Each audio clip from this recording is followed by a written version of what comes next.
Você sabe como foi o mercado financeiro em 2024? A partir de agora, temos a retrospectiva desse tema com Marcos Labarte, da GT Capital, aqui no canal do Boca. E agora o espaço é da GT Capital, com ele, o seu sócio proprietário, Marcos Labarte. Muito bom dia, Marcos. Bem-vindo a mais uma edição do Boca no Trombone aqui da Rádio Bandeirantes. Tudo bem?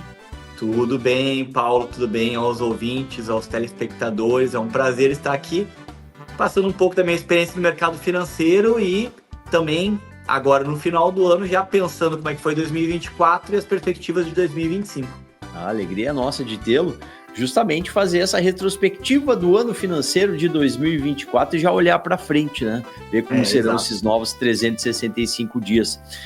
Marcos, voltando lá para o início de 2024, qual era a previsão para o mercado financeiro nesse ano e qual o efetivo resultado ao final desses 12 meses, Marcos?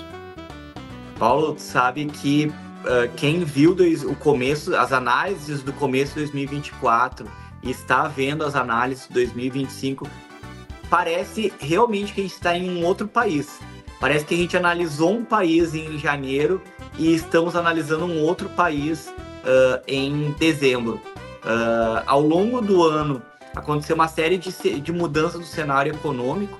A tendência no começo de 2024 era ver uma Selic caindo, como está acontecendo nos outros países, né, que a taxa de juros vem caindo, nos Estados Unidos, na Europa.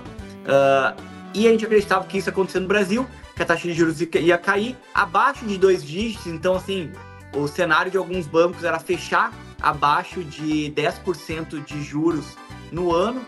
E a gente está fechando 2025. Ontem foi reunião do cupom, com uma taxa de juros de 12,25, com uma tendência futura de até poder superar a taxa de 14% num cenário negativo e uma continuação do cenário negativo para o mercado.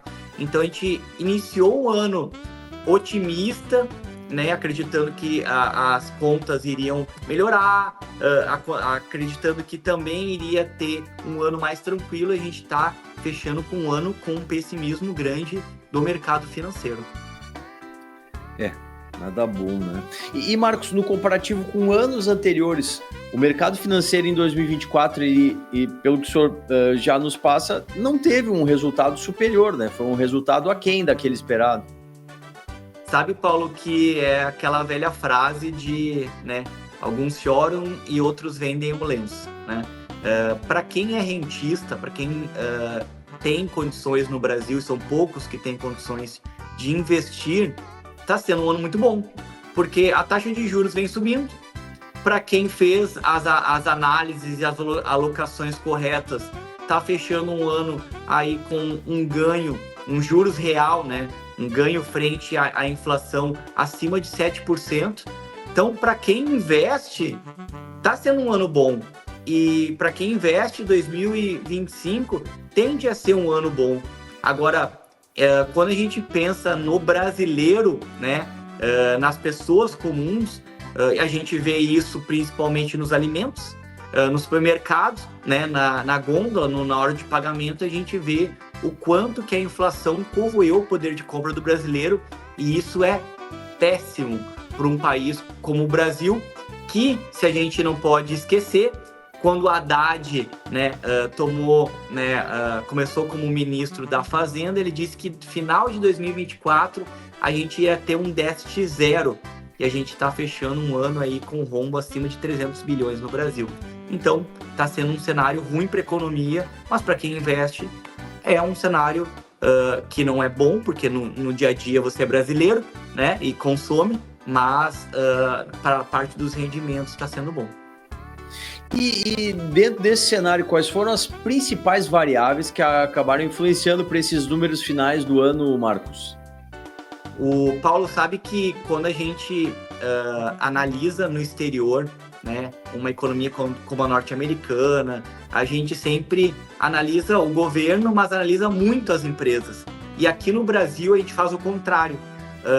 Por mais perspectivas que a gente tenha de determinadas empresas que a gente está analisando, o fator Brasil, o fator político no Brasil, ele é muito alto. Então, o cenário brasileiro, quando ele é avaliado, ele muitas vezes a gente acaba errando, digamos assim, porque o governo ele acaba realizando atitudes que a gente não esperava, e isso ocasiona algo como está acontecendo agora no Brasil. A gente está fechando um ano com um risco Brasil muito alto, fazendo com que o dólar disparasse, porque o investidor estrangeiro não vem entrando no Brasil. Ele está com medo do risco fiscal, ele está com medo das contas. E a gente sabe, né, Paulo? A nossa casa é assim, o governo é diferente.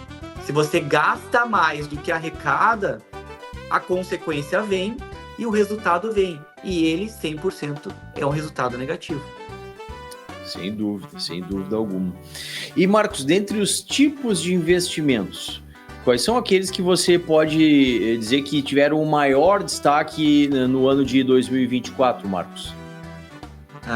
Bom, todo mundo, né, vê aí nos meios de comunicação, as criptomoedas acabaram sendo o destaque de 2024, principalmente por, né, o efeito Trump, que também deu aquela surfada muito boa nessa alta.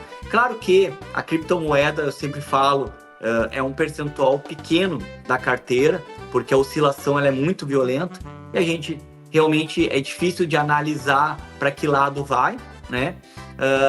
Se a gente for ver aplicações mais normais, a renda fixa no Brasil acabou sendo destaque, né? Quem aplicou aplicações simples, num pós-fixado, com taxas boas, né? Acabou tendo um grande destaque. A Bolsa Brasileira, ao contrário, acabou fechando o ano com até a Bolsa Brasileira entre os principais países, as principais economias do mundo. A Bolsa Brasileira foi a que mais caiu no mundo, né? Então, positivo foi renda fixa no Brasil, pro brasileiro normal.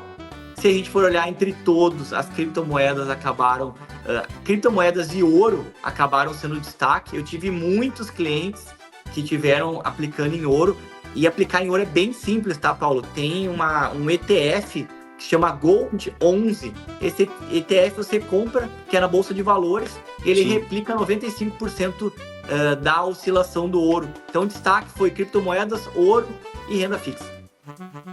Maravilha. E aí, já olhando para frente, como você falava lá no início, o que a gente pode esperar para 2025 no mercado financeiro? E também perguntar, né, quais são as estratégias da GT Capital para o ano que está chegando, Marcos? Perfeito. Olhando para frente, a gente vai iniciar 2025 com um cenário negativo, visão Brasil, né? Quem tem seus investimentos numa renda fixa pós-fixado, deve surfar ainda, talvez, algumas altas. Ontem o Banco Central subiu, o cupom subiu 1%, a expectativa era 0,75%. Então, subindo 1%, Paulo, ele realmente está dizendo que eles estão com medo, estão com receio, né? Então, a tendência da taxa Selic talvez é subir um pouco mais. Para quem é mais conservador, os títulos do Tesouro apresentaram, o título do Tesouro 2030 chegou a apresentar 15% ontem, o Tesouro IPCA+, passou de 7%, né? Então tudo, eu sempre falei para clientes, tudo que é acima de 6 mais inflação é excelente. Então quando eu estou falando em algo que é 7 mais inflação, é excepcional, né? Então, porque um ganho real de 7% em qualquer país é espetacular. Então, e o menor risco que existe em investimentos no Brasil é o governo brasileiro. Por mais que a gente, às vezes, critique, né? Se o governo brasileiro não pagar, aí a gente está vendo que quase ninguém pode pagar, né? Então, o menor risco com o melhor retorno, eu acredito que o título do Tesouro ainda vai ser destaque em 2025.